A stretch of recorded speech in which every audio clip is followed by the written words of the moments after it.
प्यारे दोस्तों, कैसे हैं आप सब? उम्मीद है कि आप सब खैरियत से होंगे। मैं हूं ज़िया और आप देख रहे हैं ZBTech लर्निंग स्टूडियो।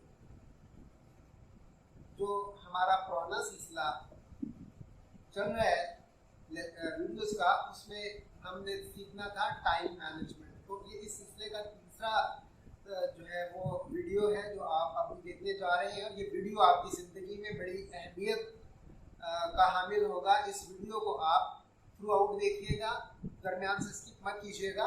इंशाल्लाह ये लाइफ चेंजिंग किस्म की वीडियोस हैं अगर आप इसे समझते हैं और इस पर अमल करना शुरू करते हैं। तो आज का हमारा मौजू जो है वो है टाइम मैनेजमेंट मैट्रिक्स। काम जो है इसे दो डायमेंशन से देखा जा सकता है। तो दो डायमेंशंस कौन सी हैं? और दो डायमेंशंस ये हैं कि काम जो है वो कितना इम्पोर्टेंट है या काम जो है वो कितना अर्जेंट है। तो अर्जेंट होना और इम्पोर्टेंट होना ये काम की दो डायमेंशंस हैं। इन डायमेंशंस पे हम देखेंगे कि काम जो है उसकी प्रायोरिटी को सेट कैसे करेंगे, किस काम को हमने प्रायोरिटी देनी है और किसको नहीं देनी। ये मैट्रिक्स हमारी बहुत ज़्यादा मदद करने जा रही है इस सिलसिले में। तो इन दो डायमेंशन से अगर हम काम को देखें तो काम की जो किस्में बनती हैं वो चार बनती हैं। पहला जो है वो है important and urgent. Important and urgent. दूसरा जो है दूसरी किस्म जो है वो काम की वो है important but not urgent. Important but not urgent. तीसरी किस्म जो काम की है हमारे पास वो है नॉट इम्पोर्टेंट बट अर्जेंट।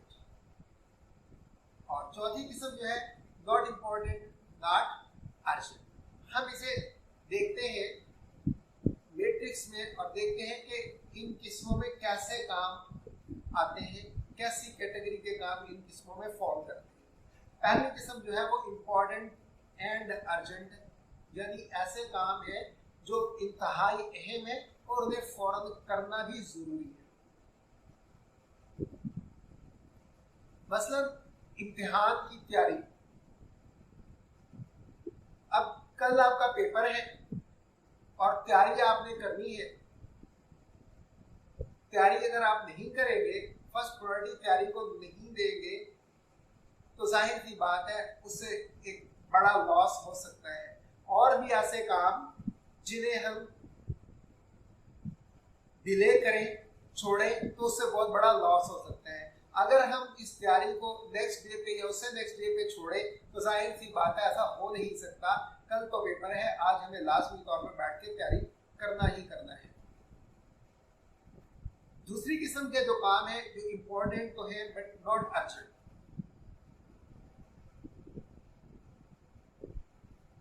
ऐसे काम होते हैं जिन्हें फौरी करना जरूरी नहीं होता लेकिन ये अहम होते हैं। अगर हम इन्हें निगलेक्ट कर दें, छोड़ दें तो नुकसान हो सकता है। लेकिन ये है कि हमारे पास टाइम स्पैन है, उसमें से हम टाइम की कोई स्लाइस निकाल के उसमें से लाजमी तौर पे उस काम को सरंजाम देंगे। मिसाल के तौर पे यूनिवर्सिटी के स्टूडेंट्स हैं, उन्हें कोई असाइनमेंट मिली है और उन्होंने वो जमा करवानी है 1 हफ्ते बाद या 2 हफ्ते बाद, या कोई डेट दे दी गई है, उस डेट को सबमिट करवानी। अब जाहिर सी बात है ये ऐसा काम नहीं है कि फौरन लेके बैठ जाए कि पहले यही करना है। टाइम है तो लाजमी इसे ले क्योंकि इम्पोर्टेंट है, लेकिन इससे पहले आप ऐसे कामों की प्लानिंग कर ले तो और ज़्यादा बेहतर होता है। क्योंकि प्लानिंग जो है वही एक्चुअली किसी भी काम को कामयाब बनाती है, किसी भी काम को बेहतरीन तरीके से सरअंजाम देने के हमें काबिल बनाती है। इसके अलावा ये भी हो सकता है कि काम तो है, आपने लेके जाना है गाड़ी को मैकेनिक के पास करना तो उसने है, कार की ट्यूनिंग है, मोटरसाइकिल की ट्यूनिंग है, ये जरूरी नहीं है कि अभी आप उसे फौरन लेके जाए। तो ट्यूनिंग या सर्विस जो है जैसे ही आपके पास कोई टाइम निकलता है तो आप उस टाइम के मुताबिक, उस टाइम स्लाइस के मुताबिक आप अपने उस काम को सर अंजाम दे सकते हैं, यानी गाड़ी को ले जा सकते हैं और उसकी ट्यूनिंग करवा सकते हैं। जाहिर सी बात है उसके लिए भी एक लिमिटेड टाइम तो होगा, टाइम लिमिट जरूर होगी, लेकिन टाइम स्पैन आपके पास खासा है कि उसमें से आपने स्लाइस ढूंढनी है। जब आप इजी है, जब आपके पास टाइम है, तो गाड़ी को आप वर्कशॉप पे ले जाके उसकी ट्यूनिंग करवा सकते हैं या सर्विस स्टेशन पे जाके सर्विस करवा सकते हैं। तीसरी किस्म का जो काम है वो है अर्जेंट तो है लेकिन इतना इम्पोर्टेंट नहीं है। मिसाल के तौर पे आपने घर के लिए सौदा सरफ खरीदना है या दूध लेके आना है, ऐसे काम जो है ये अर्जेंट तो है कि डेयरी फार्म से दूध आपको एक मखसूस टाइम पे मिलेगा, उस टाइम पे जाना है, लेकिन इतने इंपॉर्टेंट नहीं है। इन कामों के लिए हम ये कर सकते हैं कि ये किसी और के जिम्मे लगा सकते हैं, किसी और को तफवीज़ कर सकते हैं, और आपके पास अगर कोई और काम है तो पहली प्रायोरिटी आप उसे दे सकते हैं और उस काम पे आप तवज्जो दे सकते हैं। ये किसी और के जिम्मे भी लगाया जा सकता है। ऐसे कामों को किसी और को तफवीज़ कर देना ज़्यादा बेहतर होता है। अब आते हैं चौथे काम की तरफ। वो क्या है? इम्पोर्टेंट भी नहीं है और अर्जेंट भी नहीं है। Not urgent and not important. ये ऐसे काम होते हैं जो जरूरी भी नहीं होते और अर्जेंट भी नहीं होते, फौरी करना भी उन्हें नहीं होता। मिसाल के तौर पे वीडियो गेम्स है, सोशल मीडिया का यूज है, ऐसे कामों को ना किया जाए तो ज्यादा बेहतर होता है। लेकिन इसमें से कुछ काम ऐसे होते हैं जो आपकी बोरियत को दूर कर सकते हैं। आप बहुत ज्यादा डिप्रेस फील करें तो आपकी तबीयत में हशाशी ला सकते हैं, तो उसके लिए आप ऐसी वीडियो गेम्स या ऐसी गेम्स का इस्तेमाल कर सकते हैं, ऐसी गेम्स को खेल सकते हैं जिनमें तफरीह के साथ साथ आपको कुछ सीखने को भी मिले। उसके लिए एक टर्म यूज होती है एजुटेनमेंट। अगर लर्निंग फेज में हैं आप तो फिर ये बहुत अच्छी और मुफीद एक्टिविटी भी बन सकती है। अब इन बुनियादों पे हम क्या कर सकते हैं? एक स्केल मुकर्रर कर सकते हैं। उस स्केल के मुताबिक हम मार्क दे सकते हैं किसी टास्क को। उसके लिए एक लिस्ट बन सकती है जिसमें दोनों एट्रीब्यूट होंगे काम के। एक तो वो कितना इंपॉर्टेंट है, दूसरा यह है कि वो कितना अर्जेंट है। मिसाल के तौर पे नमाज है, ये इंपॉर्टेंट भी है और अर्जेंट भी है। इंपॉर्टेंट जाहिर सी बात है, जो इसे समझता है तो जाहिर सी बात है उसके लिए ये बहुत ज्यादा इंपॉर्टेंट है। तो इंपॉर्टेंट में भी इसे 1 नंबर मिलना चाहिए और अर्जेंट होने में भी इसे 1 नंबर मिलना चाहिए। अगर इसके साथ हम देखें कि इम्तिहान की तैयारी है, जाहिर सी बात है इंपॉर्टेंट तो ये बहुत ज्यादा है। अहमियत में इसे पहला नंबर मिल सकता है, लेकिन अर्जेंट होने में इसका नंबर दूसरा होगा नमाज के बाद। इसके बाद एक्सरसाइज है। जाहिर सी बात है एक्सरसाइज जो है उसकी अहमियत से कोई भी इनकार नहीं कर सकता। एक्सरसाइज हमारी सेहत को ट्यून रखने में, हमारी बॉडी को ट्यून रखने में बहुत ज्यादा हेल्पफुल है।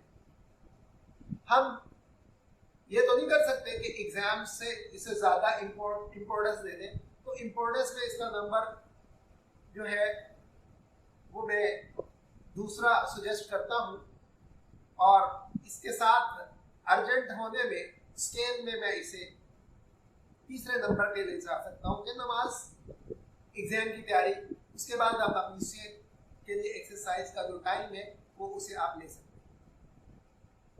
इससे नेक्स्ट जो है वो घर का सौदा सल्फ लाना है। वो ज्यादा इंपॉर्टेंट नहीं है। ऐसे काम मैंने आपको पहले बताया था कि किसी और को भी तफवीज़ किए जा सकते हैं। अगर अपॉर्चुनिटी है तो किसी और के जिम्मे लगा दिए जाए, और आपके पास अगर उससे ज्यादा इंपॉर्टेंट काम है तो आप उन्हें सर अंजाम दे सकते हैं। तो मैं इस काम को अपने लिए इम्पोर्टेंस के लिहाज से मैं स्केल में से 8 पॉइंट इसे देता हूँ, 8वें नंबर पे रखता हूँ। और जो इसमें अर्जेंसी है, जाहिर सी बात है ये ज़रूरी तो है कि इसके बगैर घर का चलना मुमकिन नहीं है। अगर सौदा सलफ आप टाइम पे घर वालों को नहीं देंगे तो जाहिर सी बात है परेशानी आपके लिए बन ही जाएगी। इसके बाद अपनी खुद ड्रेसिंग आपने करनी है, शू पॉलिश आपने करके रखने हैं। मैं इसे अपनी लिस्ट में इम्पोर्टेंस में तीसरा नंबर देता हूं और जो इसकी अर्जेंसी है उसमें मैं इसे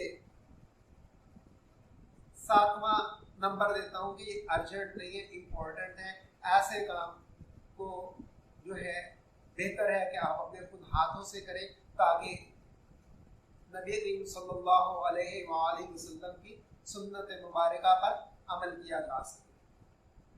लेकिन अगर कोई बहुत ज़्यादा ज़रूरी काम है तो ये किसी और के ज़िम्मे भी लगाया जा सकता है। इसके अलावा अगर एक और जो दौरे हाज़िर में बहुत ज़्यादा काम चल रहा है, कंटेंट राइटिंग है, वीडियो मेकिंग है, जैसे मैं YouTube पे अपनी वीडियोस अपलोड करता हूँ, तो जाहिर सी बात है ये मेरे लिए अगर अर्निंग का सोर्स है तो तब भी ये सेकेंडरी है। मेरी जॉब जो है वो मेरा फर्स्ट प्रायोरिटी है, फर्स्ट मतलब अर्निंग सोर्स है, तो उसकी मेरे लिए प्रायोरिटी भी ज़्यादा है, 1 नंबर है। और उसकी जो अर्जेंसी है वो भी तीसरे चौथे नंबर पे है।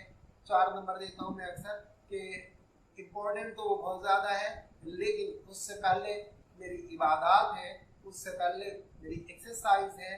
तो उसके अलावा अगर मुझे कहीं शादी ब्याह पे जाना पड़ जाए, बीमारी हो जाए, तो मैं छुट्टी भी ले सकता हूँ। इसलिए अर्जेंसी में यानी अर्जेंट होने में मैं इसे चौथे नंबर पे लेके जाता हूँ। लेकिन कंटेंट राइटिंग ना ही तो ये बहुत ज़्यादा इम्पोर्टेंट है, ना ही ये बहुत ज़्यादा अर्जेंट है, लेकिन हमारे लिए ये अर्निंग का सोर्स भी हो सकता है और हमारी हॉबी भी हो सकती है।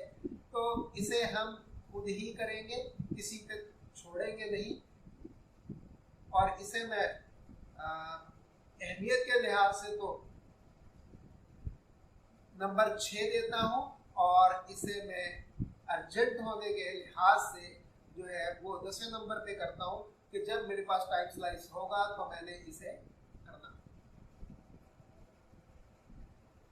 जॉब के बारे में पहले बता चुका हूँ कि इसके लिए मेरे लिए इम्पोर्टेंस ज़्यादा है, 1 नंबर है। इसके अलावा इसके लिए जो अर्जेंट होना है उसमें मैं इसे थोड़ा कम मार्जिन पे रखता हूँ, मतलब इसे तीसरा नंबर देता हूँ अपनी नमाज और एक्सरसाइज के बाद, जो मेरे लिए हेल्थ के लिए बहुत ज़्यादा यूजफुल है। अब आगे क्या है, इन दोनों स्कोर्स को मिला के इनकी एवरेज निकाल सकते हैं आप। एवरेज के लिहाज से आप उसकी प्रायोरिटी सेट करते हैं। तो डेफिनेटली जैसे सबसे पहला काम हमारे पास प्रेयर है, अपनी इबादत है, फर्ज इबादत है, वो हमारे पास पहली प्रायोरिटी पे आएगी।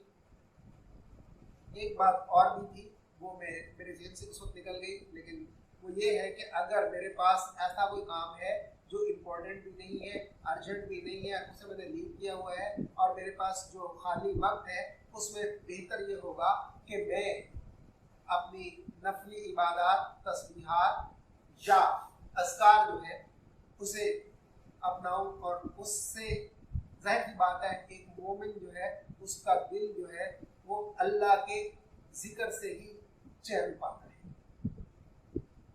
तो मैं जो बात कर रहा था उसकी तरफ दोबारा आता हूँ। जो हमने स्केल बनाया उसमें नंबरिंग की, नंबरिंग में क्या कर सकते हैं हम, इम्पोर्टेंस और अर्जेंट होने का स्कोर जो है उनको ऐड करके उसे 2 पे डिवाइड करके एवरेज लेके जो नंबर हमारे पास आता है उस लिहाज से हम उसकी प्रायोरिटी सेट करते हैं। जैसे प्रेयर के लिए था 1 + 1 2, 2/2, आंसर आ गया 1, तो इसकी प्रायोरिटी सबसे पहली है 1 आएगा।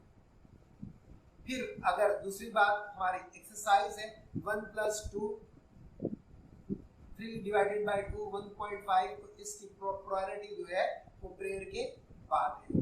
एग्जाम जो है उसकी प्रायोरिटी भी प्रेयर के बाद है। सॉरी, एक्सरसाइज के लिए 1 + 3 4/2, इसकी प्रायोरिटी 2 आ गई। एग्जाम की प्रायोरिटी 1 + 2 3/2 1.5, तो उसकी प्रायोरिटी 1 के बाद 1.5 सेकंड प्रायोरिटी पे आ गया एग्जाम, थर्ड प्रायोरिटी पे आ गया एक्सरसाइज। इस तरह सारे काम जो है आप अपनी टू डू लिस्ट बनाएं और उसमें अपनी प्रायोरिटी सेट करें और फिर देखें कि आप उसके मुताबिक कामों को सरंजाम दें प्रायोरिटी के लिहाज से। ये वो मैकेनिज्म है जिसे कंप्यूटर में इस्तेमाल किया जाता है। जो लोग कंप्यूटर से रिलेटेड है उन्हें पता है कि उसमें एक रेडी क्यू होती है जिसमें जॉब्स पड़ी होती हैं, फिर प्रोसेसर जो है वो उन जॉब्स को दिया जाता है जो इस प्रायोरिटी के मुताबिक सबसे ज्यादा प्रायोरिटी वाला काम है, उसे सबसे पहले प्रोसेसर दिया जाता है, फिर दूसरी प्रायोरिटी वाले को दिया जाता है। इसी तरह आप अपने आप को भी उन कामों के लिए ज्यादा जल्दी बिल्कुल रेडी इसे करेंगे जिसकी प्रायोरिटी सबसे ज्यादा है। आखिर में मैं जो बात आपसे डिस्कस करना चाहता हूँ वो है सेल्फ कंट्रोल। सेल्फ कंट्रोल क्या है? सेल्फ कंट्रोल ये है कि अपने आप पे काबू पाए और काबू पाने की एक्सरसाइज करें कि ये काम है तो इसे करना है, इसे डिले नहीं करना। क्योंकि हम अगर लेटे हुए हैं तो हम सोचते हैं थोड़ा सा और लेट लें, गेम खेल रहे हैं तो सोचते हैं थोड़ा सा और गेम खेल लें, जो वक्त किसी और काम का था हम गेम को दे दें। तो इस तरह से जिंदगी जो है वो डिस्टर्ब हो जाती है। लेकिन याद रखिएगा कि सेल्फ कंट्रोल के लिए सबसे बेहतरीन प्रैक्टिस जो है वो हमारी नमाज पंजगाना है। अल्लाह ताला ने हमें सेल्फ कंट्रोल देने के लिए नमाजों का सिस्टम जो है शायद गालिबन जो मैं सोचता हूँ, मेरा एक सोचने का अंदाज है, आपकी सोच शायद डिफरेंट भी हो सकती है। अल्लाह ताला ने हमें सेल्फ कंट्रोल देने के लिए 5 नमाजें जो दिन में दी हैं कि फजर की नमाज है उस वक्त सबसे बेहतर लग रहा होता है कि थोड़ा सा और सो, लेकिन अल्लाह की मोहब्बत और अल्लाह का डर जो है वो जिसके दिल में है और वो उसके लिए उस टाइम उस मतलब जॉब की प्रायोरिटी 1 है तो वो फौरन उठता है। यही सेल्फ कंट्रोल है कि अपने आप पे काबू पाया और काम पे लग गया। तो ये सेल्फ कंट्रोल जो है वो सबसे अहम चीज इस सारे मैकेनिज्म में है और सेल्फ कंट्रोल हो तो आप अपनी जिंदगी को अच्छे तरीके से मैनेज कर सकते हैं। इसी मैसेज के साथ आपसे इजाजत चाहूंगा। इंशाअल्लाह जल्द मिलेंगे अगली वीडियो के साथ। तब अपना बहुत ज्यादा ख्याल रखिएगा। मुझे इजाजत। अल्लाह हाफिज।